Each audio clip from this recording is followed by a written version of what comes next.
This is ESG Decoded, the podcast powered by Global Affairs Associates to provide relevant, actionable updates related to business innovation and sustainability.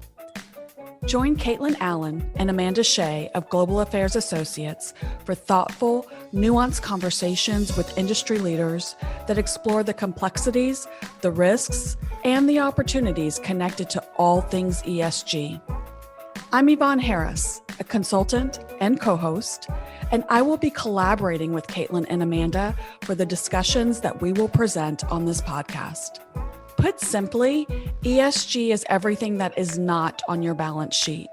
This leaves room for misunderstanding, oversimplification, and the tendency towards one-size-fits-all perspectives. None of that will happen on this podcast.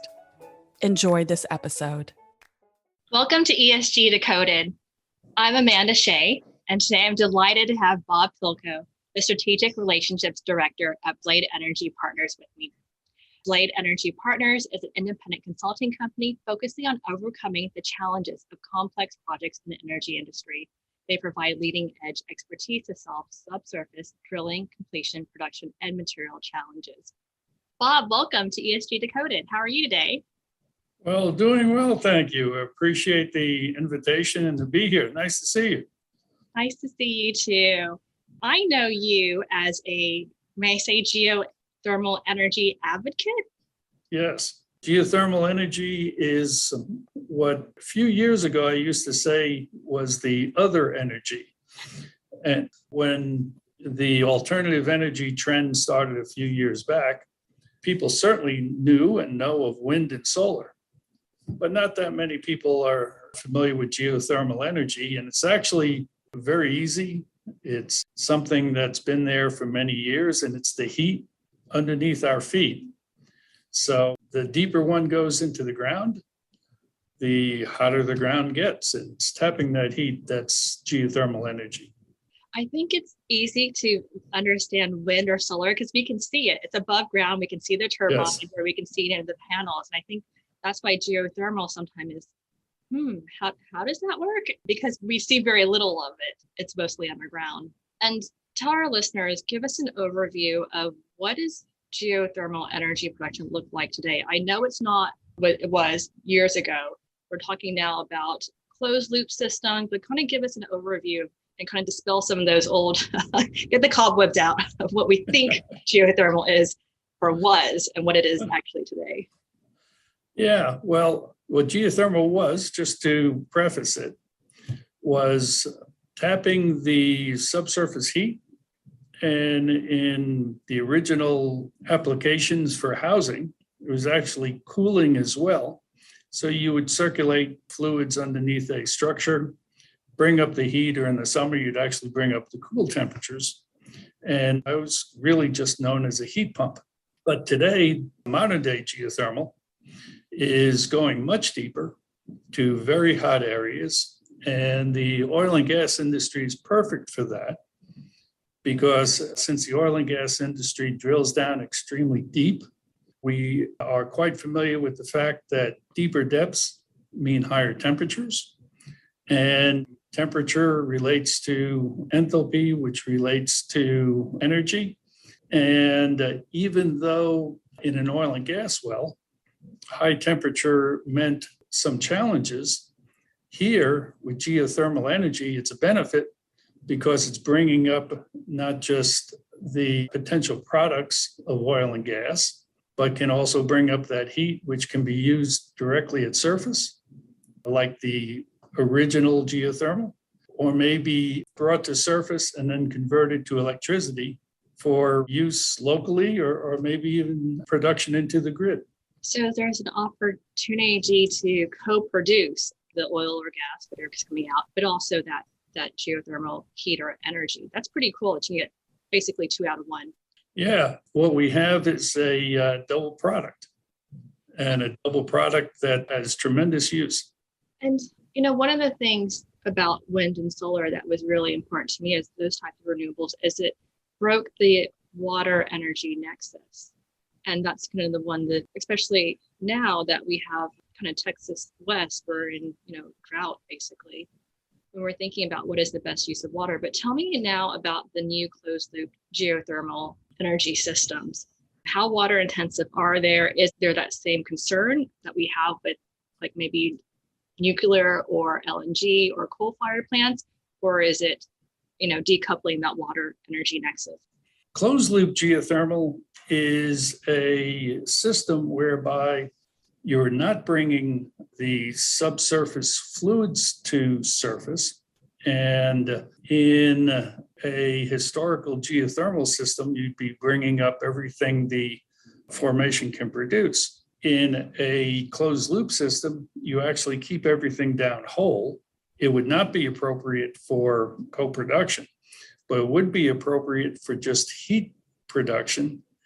And what you do is you circulate downhole, typically in the same wellbore, although it could be adjoining wellbores that are connected subsurface. And as the fluid is heated up, when it gets to the bottom hole, it comes up to reservoir temperature, and then that's circulated up and goes through a heat exchanger, and that becomes the driver for typically an electrical turbine. So the closed loop system has some real advantages in the fact that you keep everything sealed up. There's no emissions to surface. And in the modern day closed loop systems, the downhole efficiency of capturing that heat is starting to rival the surface efficiency of heat transfer in a heat exchanger. So the new closed loop systems are not only quite exciting, but they continue to be developed even better for higher efficiency. So closed loop is certainly a way of the future. And what I'm thinking in my mind is this a way for oil and gas companies to convert older wells and get a more use out of, let's say, the same well? It certainly can be. The great thing about the oil and gas industry is, again, we understand the subsurface. We know how to reach it. We have reached it. We know the bottom hole temperature, so we know how much energy is there and therefore can be extracted. The question about using older wells, which is repurposing oil and gas wells for geothermal use, really comes down to three questions. First of all, what is the prize? How deep does the well go? So what's the bottom hole temperature? Secondly, what is the configuration of the well? Because we want a well bore that's as big as possible so we can put in a big closed loop system that'll collect as much energy as it can. And then thirdly, quite frankly, what is the existing capability of the well to stay in a state where it keeps its integrity? Because unfortunately, sometimes old wells lose their integrity, and they would not be a good purpose for anything other than plugging and maybe abandoning. And what is the average life of these new geothermal systems? And I ask that because we all know with wind, you need to change out the blades occasionally. And with solar, of course, it's a lifespan. What are we talking about for an average lifetime for a geothermal system? Well, the great thing about that is wells of almost every type have a long lifespan if they are designed correctly and they are installed correctly. Oil and gas wells certainly have lifespans well above 20 years, if not 30 years, in some cases, 40 plus. Geothermal wells have the same type of lifespan, assuming, again, they're designed correctly and they are installed correctly. So the great thing about it is once that sunk cost is there to drill and complete the wells, you have a tremendous longevity with very low operating expense over the term of the well. So it's a great benefit. When I think of geothermal energy, where it's being produced around the world, the two areas that pop out to me would be Iceland and California. But I believe there's more areas that are ripe, beautiful. What about in our region? What are some prime spots? Well, I'll mention the big existing geothermal spots, and you hit those two, Iceland and California for sure. There's also Indonesia and the Philippines, which have geothermal for many, many years and very successfully. anything in the Pacific Ring of Fire, you've got very high temperatures at low depths, so it's easily accessible. Here along the Gulf Coast, and when I say that, I mean from very South Texas, curving around along the Gulf of Mexico, Gulf Coast, and even offshore, you have some very high temperatures at achievable depths. And that for geothermal energy has not really been tapped yet. However, projects are starting. And since we know the prize is there, the resource is there, then the only question is with individual fields and economics, is it applicable for the specific site and where the rights are to drill? So we're working on that now, not only me and my company, but others as well. I could see how E&Ps who perhaps have a net zero goal or a greenhouse reduction goal in general, let's say, might be interested in investigating this, kind of assessing this technology to see if it helps them to reduce their overall greenhouse gas emissions. What's the interest then? What are the trends you're seeing?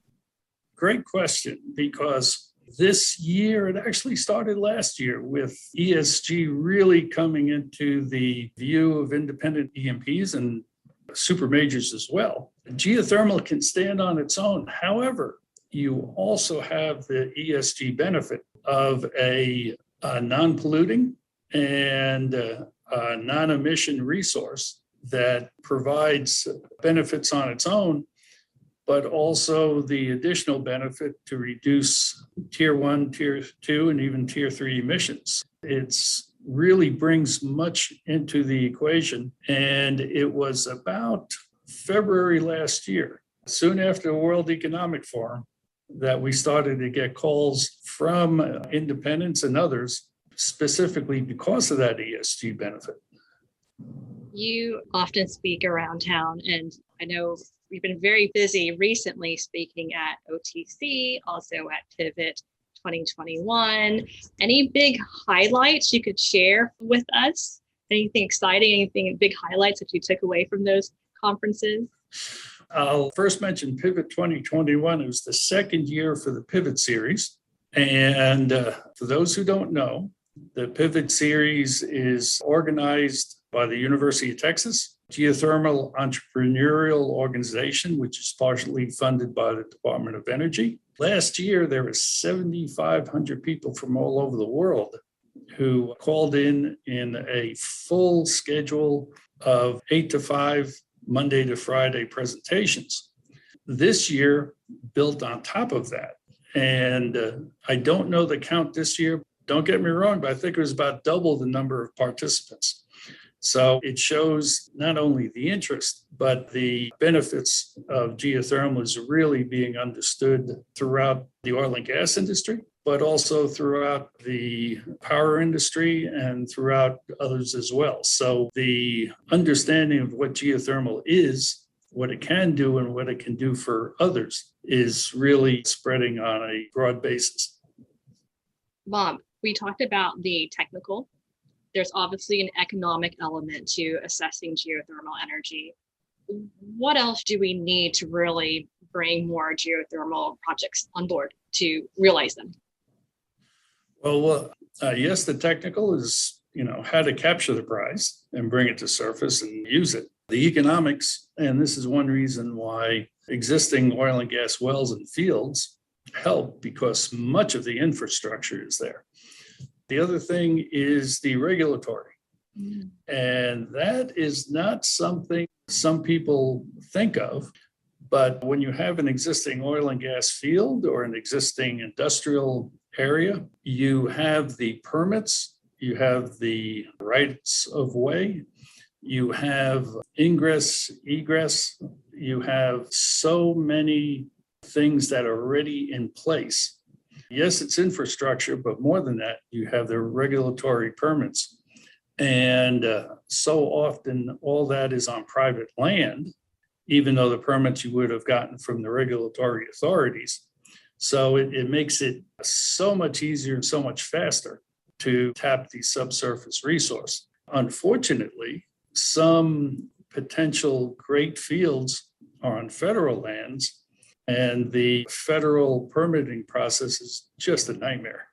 So that's another great thing about the Gulf of Mexico region is the fact that between the oil and gas industry, which spreads through the region, and the users of the energy, which is industry and household as well, the permits are all in place. And it makes it so much easier to develop geothermal, both onshore and potentially offshore as well. Because the oil and gas companies already have all this in place, do you see more potential partnerships, as kind of loose word, between oil and gas companies and power generation companies? Or do you think it's going to be kind of what we traditionally think as something, very, siloed going at it alone? Or do you think we'll be seeing more kind of JVs and partnerships to make this happen? Another good question. It'll be a mixture. And if we look at existing oil and gas fields, of course, the oil and gas companies, the operators, and the mineral interest owners, the property owners have the rights. So that makes it so much easier to add in geothermal energy as an additional product. However, if there is conversion to electricity, which most often there will be, then the power companies come in. And with the power companies, the real key is to get a PPA, a power purchase agreement. That may be with the power company itself, or the power company may assist in getting long-term power purchase agreements with industrial users. So the mixture of how a project will come together will really vary. It'll vary per location. It'll vary per distance to the market. It'll vary as concentrated as the market is and the concentration of potential users. So for instance, just yesterday, we closed on a project with a big international oil company, and they gave us one offshore field to take a look at and one onshore field. And certainly we will look at the technical, we'll look at the economics, but tied in with the economics will be where are the geothermal fields in relation to the market and what regulatory hurdles, if any, will have to be jumped over to make sure we can get that geothermal energy to the users along with the oil and gas. These will be co-produced fields. There's a famous entrepreneur, Elon Musk, who is building his giant spaceport down in South Texas. They're going to need a lot of energy. Do we know if they're looking into anything related to geothermal down there? Well, let's put it this way. South Texas is a very geothermal appropriate area. And Elon Musk, it's been in some of the oil and gas announcements.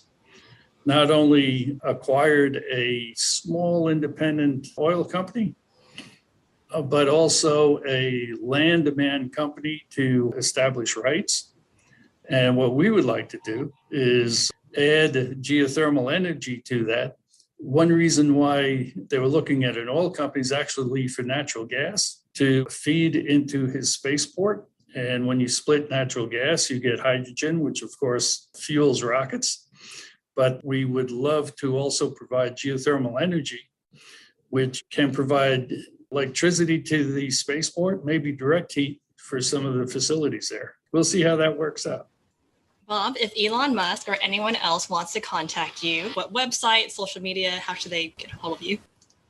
Really, the best way is direct. I'm with Blade Energy Partners at blade-energy.com is our website. In the contact list, I'm listed there in the Houston office. That's really the best way. And through other groups, maybe IADC or SPE or AADE, I should be available as well. But the best way is always direct. Wonderful. Bob, thank you so much for joining me today and helping me and our listeners understand more about geothermal and also just the opportunities there are with kind of existing assets in the oil and gas industry. And hopefully Elon gives you all a call soon. Oh, hopefully so. And maybe get a free flight into space. Thank you for listening to ESG Decoded. Subscribe to this podcast wherever you consume yours, and follow ESG Decoded and Global Affairs Associates across social media platforms. Until our next episode, take what you learned today to drive long-term value for your organization by doing good for people and for the planet.